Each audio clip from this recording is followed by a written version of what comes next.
অনুপ্রেরণার আরেক নাম থটস অফ বিল্লাল। এটা নিয়ে সবাই ভিডিও বানাইতে ব্যস্ত।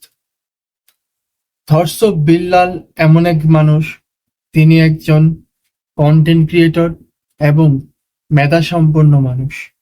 আপনি যদি তার মতো হতে চান তাহলে আপনাকে ঠিক সেরকম মেধা থাকতে হবে, এবং আপনি যদি এটা ভাবেন যে তার মতো ভিডিও বানিয়ে আপনি মাসে 3 মাসে 44 লক্ষ টাকা ইনকাম করবেন, তাহলে আপনি বোকার স্বর্গে বাস করছেন। আপনার ভাগ্যে বা কপালে যেটুকু আছে ঠিক সেইটুকুই আপনি ইনকাম করতে পারবেন। প্রতিভাকে কাজে লাগান এবং ঘরে বসে অন্যের পোস্টে লাইক কমেন্ট না করে নিজে কিছু করুন, তাহলে দেখবেন থটস অফ বিল্লাল হতে পারে।